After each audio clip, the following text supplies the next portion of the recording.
Blaine Boyd, an elder here at Redeemer Fellowship of Kuwait.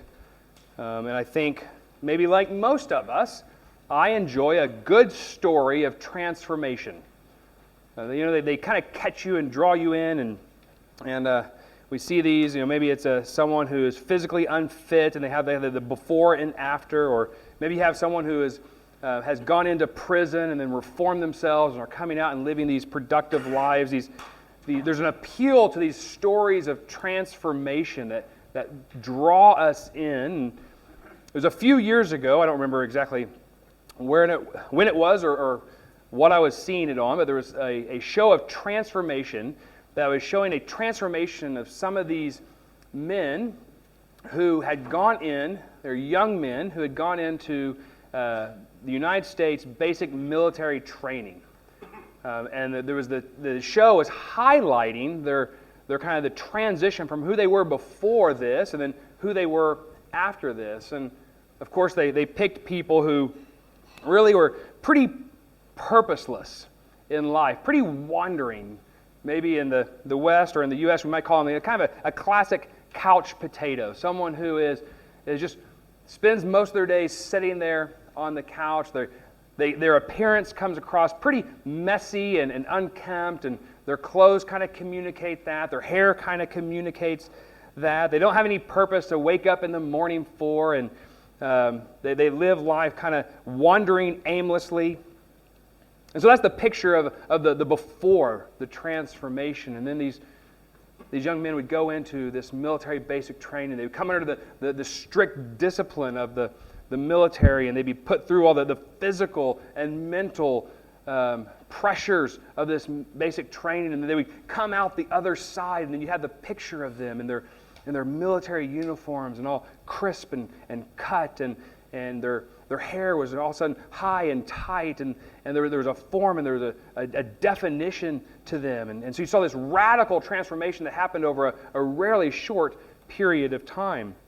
Of course, this is a very common understanding of transformation. That's why if you were to look for working out, maybe, I don't know, I haven't ever looked into working out in Kuwait, but if you did and that was your thing, I'm sure you could find boot camps. That's become a very popular way of working out, is do these 6-week boot camps. It's going to completely change your life. And these men demonstrated that who they were before they went into this basic training and who they were after were completely different. But the reason that the military one kind of caught my eye is it wasn't just the physical transformation. We see a lot of those kinds of transformations. There's lots of stories of people who want to change. There's all kinds of TV shows about people who want to change physically their appearance maybe. But with these guys, they went from purposeless to purposeful. Not only did that military training, not only did it prepare them and kind of chisel them into something both physically and mentally something different, but then it put them on mission. That it gave them purpose, it gave them work, it put them into service. So they went from this kind of messy cadet all of a sudden into a very disciplined soldier. A messy cadet into this country protector, this messy cadet into this honorable officer. And in some ways, that kind of transformation is what we see as we pick up again with the woman at the well. Now, she doesn't go from messy cadet to disciplined soldier, but what she does go from is a water drinker to a soul reaper. I'll explain that out a little bit. But what we see and what we're seeing in this text is how water drinkers and generally, and if you weren't with us last week, let me explain what that is. Last week we saw that Jesus had come to this woman who was spiritually thirsty, and he offered her a living water. He offered her eternal life. He offered her the water that when you drink it, it wells up inside you as a spring that you never need to drink anything again. And of course we didn't recognize last week that she actually took advantage of that water, but the text today, the context of it, lets us know that she actually believed and she drank that water. And what happened is she didn't stay the same person that she was at the well that Jesus encountered. She became a soul reaper. And for us, water drinkers, if we're drinking the living water of Jesus Christ, then by nature of drinking that water, what we become are soul reapers. Water drinkers become soul reapers. Well, let me go ahead and, because this is a continuation of the narrative of the woman, just remind us again of what this water was doing. We meet this woman who is covered in shame because of her past history in this town. So she's come out to the well by herself. She's hiding from the rest of the town. She encounters Jesus. She thinks she wants some physical water. He's like, no, I got something better. You got something more important than your physical thirst. It's your spiritual thirst, and I'm here to quench that. And she said, well, that sounds kind of nice. Can I do that? Because I don't want to come to the well anymore. She still didn't get it. And so then he dug in a little bit more, and he said, wait, you're missing the idea of what your problem is. You're missing the idea. You think your problem is a physical problem. But what I'm telling you is your problem is a sin problem. And I'm here to fix that sin problem. And then he goes on to explain that when I fix that sin problem, what I'm doing is making true worshipers. True worshipers who are created anew by the Holy Spirit, and then who can worship and will worship in spirit and truth. That is, to be made new, to be made heavenly in such a sense by the Holy Spirit, that we're worshiping in spirit and with the truth of the revelation of Christ. And it's not about the physical. It's not about the physical water we drink. It's not about our physical problems. It's not about the physical spaces of worship, but it's about the spiritual. And then we pick up that story today. So they're alone at the well, and then here stumble upon the disciples who had gone into town to get the food in verse 27. So the disciples arrived, and they're amazed. They're marveling. Wait, what is Jesus doing? He's talking to a woman by himself, and a Samaritan woman at that. Well, this is so shameful. What's going on? But you can tell, I mean, the emphasis of how bold and brave and how countercultural this engagement between Jesus and the woman is by the amazement of his disciples. Yet, they clearly trusted him because no one wants to say anything, right? No one's asking him, hey, what do you want? Or hey, Jesus, why are you talking to her? So they recognize it seems inappropriate to us, but this is Jesus, and he's usually right about these things. Let's just see how it plays out. And so they're coming back, and then what we're going to see is the way this text is kind of structured is we almost, if you're at a play, right, it's almost if they cut the theater in half, and they put on one side one conversation, on the other side another conversation. And so you kind of have two scenes or acts, or I don't know what they are, and I'm not a theater person. I mean, I love theater, but I don't know the terms. Right? So you have these two things happening simultaneously, and two pictures, and the one is a teaching. So Jesus, we're going to get there, Jesus is giving a teaching to his disciples. He's given an explanation for what they are to be, as he calls them to be reapers. And in the background of that conversation, we have this woman who is revealing her own transformation. And she's revealing how she, as a water drinker, has become a soul reaper. And so that's playing kind of in the background. And so it's hard to play both of those things at the same time for us. So I'm going to start, we're going to look at the woman as she goes. We're going to see how this living water has changed the woman. And then we're going to turn our attention back to the conversation with Jesus and disciples and see for ourselves how Jesus was calling them to be reapers and our own call to reap. And then we're going to look briefly at the fruit of belief. What are we harvesting and reaping? And what does that mean for us? So first, the change in the woman. So this encounter at the well has happened. The disciples come back. The woman takes off.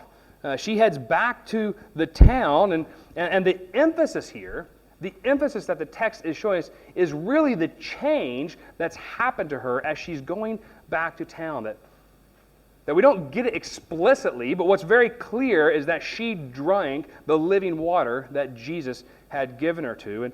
And we see the emphasis on the change really in two facts given to us in verses 28 and 29. So the woman, the disciples came, she left her water jar and went into town. Now, it's not a mistake that John writes in his recollection of this story that she left her water jar. We can read this text and kind of just jump right over that fact and keep on going and think it's just a small detail in the text. But it should astound us that she left the water jar. Because the very reason that she left her home in the village under the heat of day and made her way by herself to the well was to draw water that she needed. And so the very fact that she's now heading back to the town without the very water that she came to get should say something has happened. She has been disoriented by this conversation that she had with Jesus. And in fact, not only disoriented, I would argue reoriented. That all of a sudden, the physical things that were consuming her, and that's what the conversation was last week, right? She was so worried, okay, hey, how about this water? And maybe if I got your water, I wouldn't have to come to the well anymore because I still need physical water. And at the end of that conversation, the very thing that was consuming her, the physical water that she needs to drink, was forgotten and left behind because she'd been reoriented to a different water. It's not that she no longer needed water, right? So there's not some sort of mystical thing that happens when we believe in Jesus that we don't need to breathe air, we don't need to drink water, and we don't need to eat food, right? That is not what this is teaching. It's not like, oh, hey, I have the living water. I no longer am physical, right? We don't all of a sudden become some form of ethereal being. But what it's showing is that her priorities got reoriented. She had an encounter with the glory and the beauty and the grace of Christ. And what was filling her mind now was not, I'm thirsty, but was, oh my goodness, who did I just meet? And I need to tell other people about this guy. It's not that her physical problems go away. It's that Jesus reoriented her to something greater than her physical problems. He reoriented her to a greater water. So when we encounter the gospel, as the gospel goes forth in the world, it reorients our priorities. We can't just take Jesus and kind of try to add him into our life and go along as everything else normal. Right? It's not like we encounter Jesus and go, oh, okay, Jesus, I think I can fit you in here. I have a little space in my life here for you. Right? If that's the way that you've approached Jesus, if the things that you love don't change when you encounter Jesus, I wonder if you've encountered Jesus. If the things you deeply care about don't change when you encounter Jesus, I wonder if you have really encountered Jesus. If the things that excite you don't change at some level when you encounter Jesus, I say, have you actually encountered Jesus? Because we encounter the truth of Jesus, that living water. He completely reorients what we care about, what we worry about, what we love. The very nature of who he is does that. That's being made spiritual. That's part of the text throughout that we've been seeing through John, is making this distinction between that is just heavenly and that's which is worldly. And when we encounter Jesus truly, we come to share in Jesus really, then we begin to view the world from a heavenly perspective and not an earthly perspective, which would make it impossible. Would make it impossible to have the same priorities we had before. He reorients our priorities. That's the water can. But there's another thing emphasizing the change that's happened to her. And that's the reorientation of her relationships.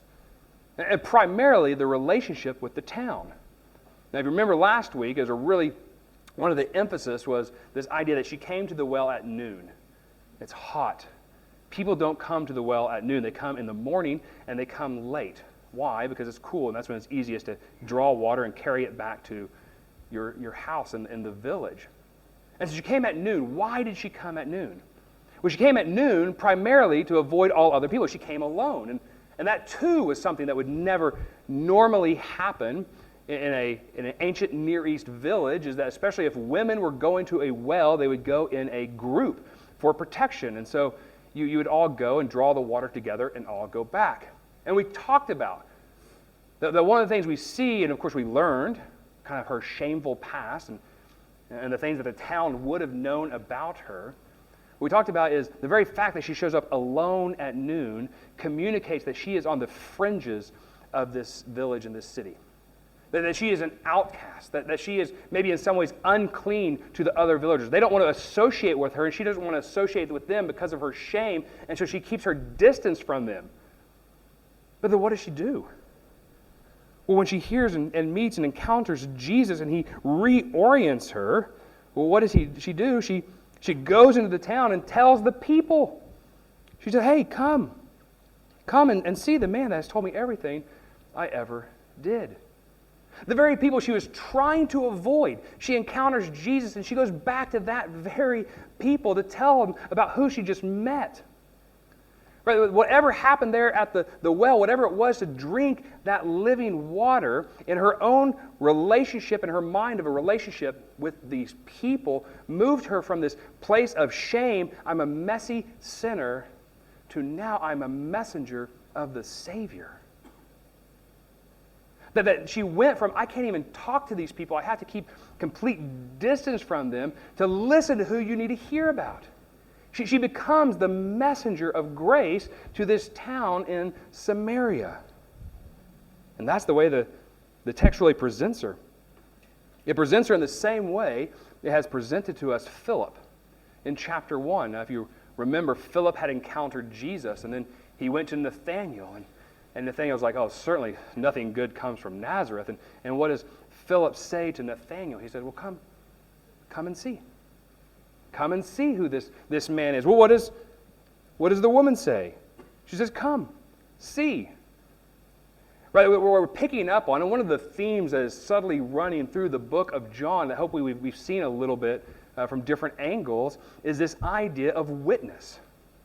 That as Christ comes and encounters people, he makes us into witnesses to his grace and witnesses to his glory, and that we go forth and testify that. John the Baptist, when he recognized who Christ was, he told his disciples, this is the one. Philip encounters Jesus. What happens to him? Well, he goes to Nathanael. He says, hey, look who we found. The woman at the well encounters Jesus. What does she say? Hey, come and see. That the change that happens when we encounter Christ, when we partake of the living water, when we be made new by the Holy Spirit in belief, what we become are messengers of the Savior. Whatever we were before, whatever our past, whether how great we thought it was or how shameful we thought it was, that is no longer our relationship with Christ or the world around us. We move from messy sinner to messenger of the Savior. And that's what this woman was doing. She becomes an example of that for us. And so that is one of the scenes that are happening in this play. And so now let's jump over to the other side of the scene, right? That's the background now for everything we're going to hear Jesus and the disciples discuss. And so that's the changed woman. We see her transformed and reoriented to a messenger of the Savior. And now we go to the disciples who come to Jesus in verse 31. And what we're going to see is Jesus calling the disciples to be reapers. Jesus putting the disciples to work, putting the disciples to serve him. And what I actually hope is that we hear this as him putting us to work, putting us to serve him, calling us to be reapers as well. So the disciples come back to Jesus and they're worried. He hasn't had any food. It doesn't appear. And so, of course, we need food as human beings. So very naturally they say, in the meantime, they urge him, Rabbi, eat something. And he's kind of in this place where he's been taking physical realities and showing how spiritual realities are greater. And so his response then, he says, well, I have food to eat that you don't know anything about. Of course, the disciples said to one another, oh, could someone have brought him something to eat? Like they're still operating on the physical, earthly plane. He's talking about something spiritual and heavenly here. And so that's when he jumps in. He jumps in, and what we see here, before I jump into verse 34, is just to see the way this teaching fits together, is he begins by speaking of his own work and service of the Father, what he's been sent to do, and he's connecting that work and service of the Father with what the Father and Christ and the Holy Spirit are calling us to do. So just as Jesus was sent to a work, we too are sent to a work, and he's connecting that work here. But he starts by reflecting on his own work. Right? That I have a work to do. And my food, verse 34, is to do the will of him who sent me, that's the Father, and to finish his work. What gets me up in the morning? Jesus, what gets you up in the morning? What gets me up in the morning is not breakfast. What gets me up in the morning is to finish the work, is to do what I've been sent by the Father to do. Now, this is not saying, that, again, like the woman, that Jesus didn't need food. He was truly human. Like he needed food and he needed drink. He grew in stature. He was once a small baby, and by food and drink, he grew into a man. He was human. So what this is not saying, Jesus is not teaching that he's some, there's actually some mystics who believe they don't have to eat anything. And I don't know what kind of lies they're saying, but they confess that they don't actually eat any food and water. And I think medicine would tell us that's pretty much impossible. Or that we need sustenance to survive, and so did Jesus. What he's not saying is I don't need food. That food, it means nothing to me. My humanness, Jesus in his humanity, would die without food. But what he's saying is there's something even better. There's a better priority. That there's something I care more about. There's something that I get more excited about, and that is doing that work that the Father has sent me to do. Now, of course, as we go through the book of John, what we're going to realize that work is him living an obedient life to the Father.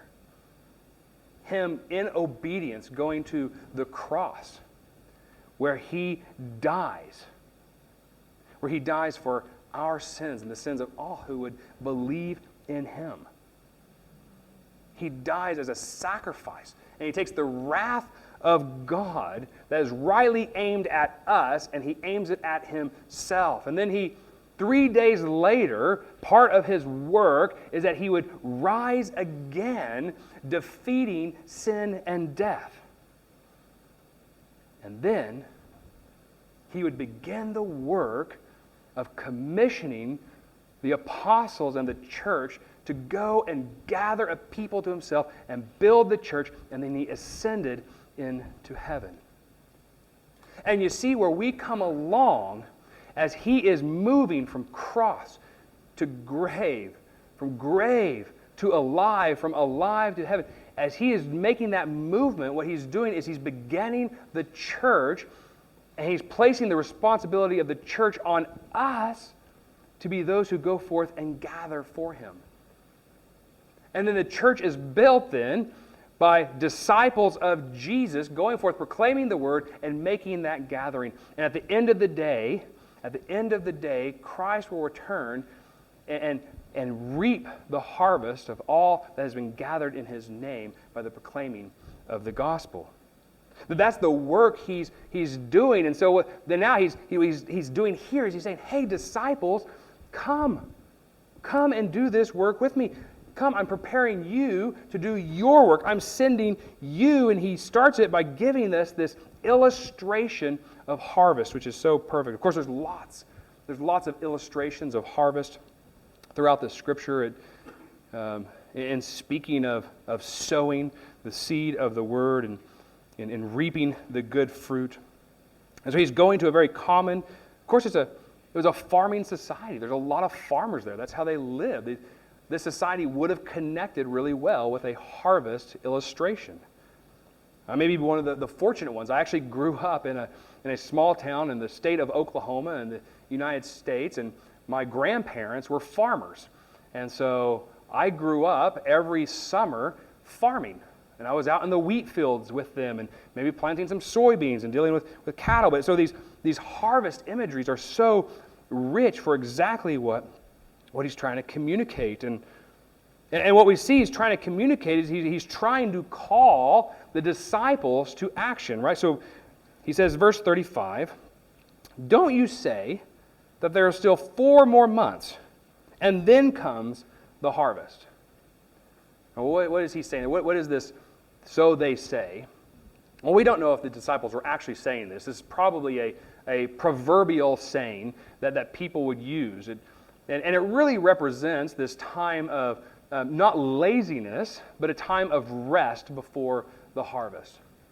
That when maybe someone would ask in ancient culture, like, "Hey, are you going to do this?" And they would say, no, there's 4 more months before the harvest. What they probably would be communicating is, it's not time for that work now. This is a time for rest. The time for work will come later.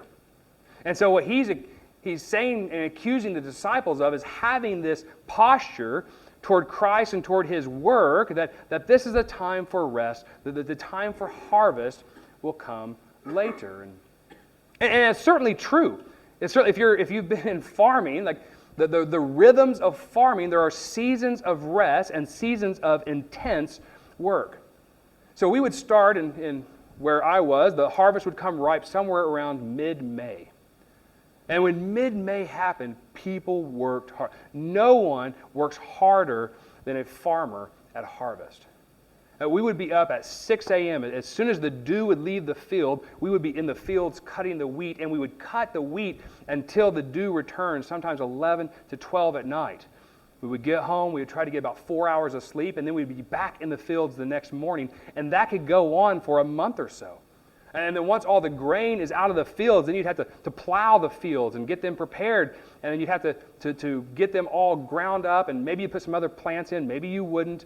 But you had to do it quickly because there's a sowing season, and all the ground had to be prepared by the time the sowing season came, so you didn't sow too late. You had to get the wheat in the ground. And so then, finally, the wheat for the next year would be in the ground, and there would be and you'd rest. And then you'd rest, and over the months of winter, and then all of a sudden, May would start coming back around again, and you would go crazy, and you'd work hard again. And so that's he's accusing them of being in the rest when it's actually time to harvest. Now, the reason that the people harvest so frantically and so they work so hard is because wheat in the field, the only one thing that can happen, it can only go bad. Well, when wheat is ripe, it doesn't get better, it only gets worse. And if you had a hailstorm or a strong rainstorm, or if you had heavy winds, or there's lots of calamity that could happen to this wheat field, and it would be gone. And so there's this urgency to get into the field. And that's the primary thing. That word urgency is the primary thing that Jesus is communicating here. Don't you say that there are 3 more months, then the harvest will come. Listen to what I'm telling you. Open your eyes and look. The fields, because they are all ready for harvest. You're waiting for the wheat to turn ripe. I'm telling you, it's ripe. Go. The natural sense of urgency that harvest would press would be communicated to the disciples here. This isn't a time to rest. This is a time to get busy. Now, one of the things we want to be careful of is pressing parables and teachings too far. Right? So what Jesus is communicating here is urgency. He's saying there's work to be done, and you are the people to go do it. What he's not saying is that somehow, that if you don't go do it, that I will actually lose those who I died for. Right? That it's not the weight, like we feel the urgency of obedience to be the reapers, to proclaim the gospel, to boldly proclaim as we're called to, but the weight of salvation is not resting on our shoulders. We don't want to take a work that only God can do. We can't go out and save people. We don't have that authority. Why? Because saving people is being born again. It's changing hearts, and I can't change hearts. I couldn't even change my own heart. God had to do that. Right? So we don't want to have this view of, yes, we want to be obedient. Yes, we want to feel the weight of the urgency of the call that Jesus has given us. No, we don't want to give ourselves in our pride a responsibility that is outside of ours. So there's an urgency here. The fields are ripe. The reaper is already receiving pay, gathering fruit for eternal life. Which brings us to the second thing we see in his imagery and his call to work. One, the call is urgent, but also the call is significant. The whole chapter has been setting up this distinction between heaven and earth, what is temporary and what is eternal. And the work he's calling us into, the work he's calling the disciples into, has the significance of eternal life. This is not something that's not going to matter next week. There's so many things that, and some of them we have to, right? There's like, I'm going to have to work. I got to pay for things like food and drink. All of those things, at the end of our lives, won't have any more benefit for us. There will be no more reward for those things. There's certain things that run out of their significance. There's things I was concerned about 20 years ago that I can't even remember being concerned about. But the work of reaping, the work that Christ is calling us into, the work of going into fields ready for harvest and proclaiming the gospel and seeing good fruit come forth, that is something we will never forget about. That has the significance of eternal life. That doesn't have earthly significance. That has heavenly, eternal significance. The call to reap is a call of urgency. It's a call of significance. It's a call of joy. Like some of us hear this and go, oh gosh, I don't want to, that's hard. Someone might make fun of me. I don't like that. I might feel some suffering, and that's true. Like if we're bold with the gospel, that we may suffer in different ways, and it's not something that we go in, it's not something that we do, and kind of you think of the old desert fathers that punished themselves and suffered for holiness. It's not something we're doing because we're holy, because we're self-flagellating and hurting ourselves. We're doing it for joy. We're doing it for joy that when we actually see fruit harvested, the result to us is joy. They are gathering fruit for eternal life so that the sower and the reaper can rejoice together. That the consequence of our reaping is our own joy that we get to celebrate. That we get to celebrate being used by God as He gives new life and brings fruit of belief to others. There's no other joy greater in the entire world that I've experienced than watching someone who is walking in darkness come into light. And knowing that nothing of my own merit gave me the right or gave me the qualification to be one who may have played a small role in that new life, but that God was so gracious to me to allow me to be a sower or maybe a cultivator or maybe a waterer or maybe even better, a reaper. Like just to be a part of that is joyful. And we have to remember this is the sower who has done the work and then doesn't actually see the harvest, and the reaper who actually gets to see the harvest come in, right? They rejoice together because gospel ministry is not about competition, it's about cooperation. The gospel ministry is sower and reaper doing what God has called them to do to work and rejoicing together. Some will be called to sow. Some will be called to cultivate. Some will be called to water. And some will be called to reap and see the fruit come in. And all of it brings joy. That's the way we should be understanding our proclamations of the gospel. That anywhere along someone's path of belief, it's a joy for us to be able to speak what we speak. And we're praying that someday, even if we're the sower, we're praying that someday we get to hear the great news that fruit was harvested and reaped. I love the story of my wife, Kelly.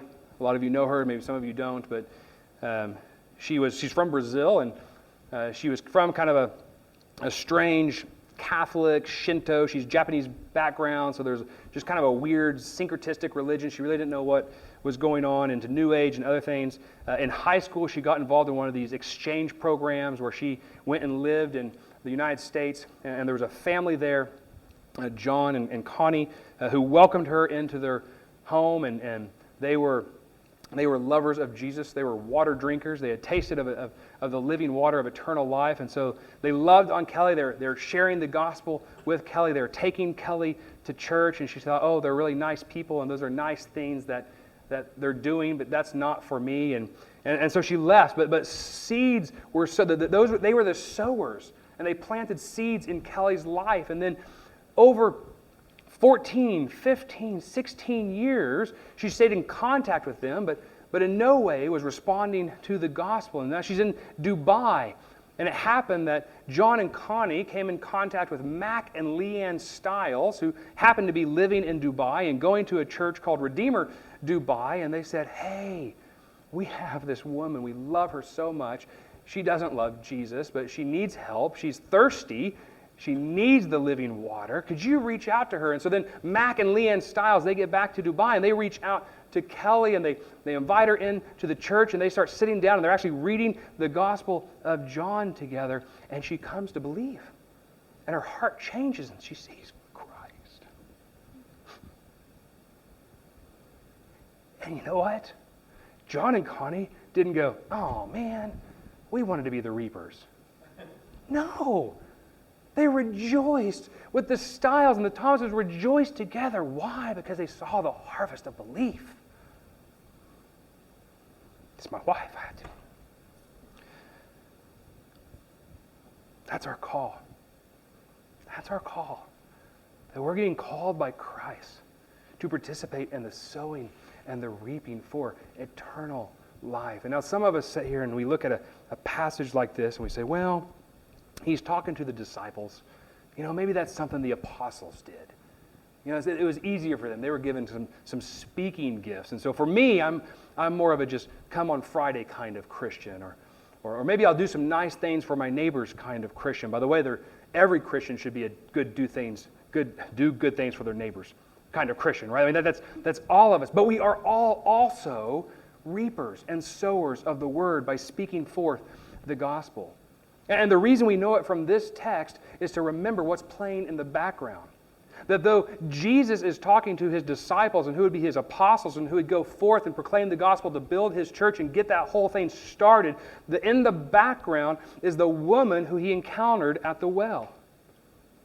The messy sinner turned messenger for Christ, and she was never given a title of apostle. She was never an elder of a church. We don't know, maybe she was a deacon of a church. We don't know what role. We're given no information that she had any authority, any office, any position. But what was she doing? She was doing the work of reaping that Christ was calling his disciples to do. It's not a work for the elders of a church. It's not the work for the leaders. It's not a work for just missionaries. The call to reap, the call to go forth and speak forth the truth of the gospel and to proclaim the excellencies of God is for everyone who believes. Everyone. That's not just from John 4. If you look at 1 Peter 2, or 1 Peter 2, and it connects with why we read Exodus 19. So Exodus 19 says that all of the nation of Israel was a royal priesthood, a kingdom of priests, right? And this priesthood, the reason he calls the whole nation a priesthood is because every single one of them was called into service. You had the Levitical priesthood, but you had the national priesthood. And the national priesthood is called that because every single one was to serve God, regardless if they were an official Levitical priest or not. And so what Peter does, and let's just turn there if you want. Just stick your finger in the Bible. Let's jump over to, we'll come back to John. In 1 Peter 2. So this is what Peter does in 1 Peter 2. He points us back to Exodus 19. Now he's speaking of those who are believing in Christ. He says, you are a chosen race, a royal priesthood, a holy nation, a people of his own possession, so that So he's made us all, every single believer, everyone who's put their faith in Jesus, everyone who's drunk of the living water, you are that royal priesthood, so that, what are you called to do? To proclaim the praises of the one who called you out of darkness and into marvelous light. If you are a Christian, you are a royal priest. And if you are a royal priest, you are made that way so that you could proclaim the excellencies and the praises of Christ. If you are a Christian, then you are a gospel proclaimer. Whether you're an apostle or you're one of the women at the well made messenger of Christ, it's for each and every one of us. And all we're doing, friends, maybe that is intimidating to you. All we're doing is saying, come and see. That's what we do. We just say, come and see. And this is where the next thing we see is that ultimately the town people, here we get the two acts that were going together. Now those acts are merging with one another. The town is coming to Jesus and his disciples are there. And they came because she said, come and see. But at the end of the day, they didn't believe just because of her. They believed because they also encountered Jesus. So many more believed because of what he had said. This is Jesus who stayed with them for 2 days as they encountered him. And then they told the woman, we no longer believe because of what you said, since we have heard for ourselves, and know that this is really the Savior of the world. The work of sowing and reaping is simply saying, come and see. We can proclaim the gospel. But ultimately, for someone to drink of the living water, to be born of the Spirit, and to be born again, ultimately, they have to encounter Jesus themselves. We can't manufacture that for people. Our role is to proclaim. Our role is to declare. Our role is to tell. Jesus' role is to save. Jesus' role is to give new hearts. Jesus' role is to give living water. Water drinkers, all of us become soul reapers. Let me close on just a few thoughts, because I know this is intimidating for you. Some of you may have never told and shared your faith with anyone who you didn't know. Or maybe never even shared your faith with people you do know. And so maybe this is incredibly intimidating to even think about. Where do we even start by sharing our faith with someone else? And so first of all, let's start with that question. When is the last time? If you're a Christian, you're in here, if you're a believer, when is the last time that you shared your faith, that you shared the gospel with someone else? Can you remember? When's the last time you had a spiritual conversation with someone who was not also a Christian? Maybe that's intimidating. Maybe you're like, wow, I don't even know where to start. So let me just give three simple ways to start. If that's you, if you're like, I believe, but man, I'm afraid, and I don't know, I've never done this before. What does it look like? Let me give three kind of easy steps to get you started, hopefully. The first is pray. Pray for boldness and pray for opportunity. If it's fear that's keeping you from going forth and speaking to someone about the gospel, then pray for boldness. When the church in Acts was afraid that they were going to be persecuted and killed for speaking the gospel, what did they do? They prayed for boldness. Isn't that amazing? They didn't pray, hey, God, can you take away the persecution? Hey, God, can you change all their hearts? Of course, we want them to be saved. But they prayed for them, change my heart. God, give me boldness. So let's be like the church in Acts. Let's pray for boldness. I mean, this church was afraid of being killed by the Jewish leaders. Most of us are just being afraid of being rejected by our friends and family. Like what could God do if we actually prayed and gave us boldness? So pray for boldness. 1, start small. Start small. Like, what I'm not saying is go sit down by your coworker tomorrow and say, hey, listen, I was at the well this week and I met this guy named Jesus. He has living water and he'll give you the living water, and try to lay everything. I mean, that'd be fine. But that's intimidating. What I would say is start small. Like did the people in your office, do they even know you're Christian? Have you ever even had the conversations of hey, this is what's really important to me? Do they know your football team more than they know your Savior? So start small. And And bring it up. Maybe they ask, hey, what did you do this weekend? Oh, I went to church. I went to church because I'm a Christian and I believe in Jesus. You don't have to, and see where the conversation goes. Maybe it stops there. Maybe, actually start communicating who you are and pray that the Lord would take those conversations and drive them deeper. And the final, so pray for boldness, start small, and use the community. Hey, I want to have a conversation with this person. Can you pray for me as I go have that conversation? Or maybe a conversation starts and you're like, wow, I'm in over my head. I don't even know how to answer these questions. Bring them into community. Find people who may be more comfortable with those questions. Or maybe the person's like, hey, that's interesting, but they're struggling to understand, and say, hey, just come hang out with us. Come meet some of my friends. See who we are, and see that we're not in a cult, or whatever you want to show them. It's like use the community around. Like the sowing and reaping should be not just an individual task, but it's a task given to the church to do in community. And my prayer for us, Redeemer Fellowship, is that we would be that. That we would hear this call of Jesus Christ to go into the harvest and reap. And just as we're enjoying drinking of the living water, that those of us who are actually drinking that water would become soul reapers. Let's pray.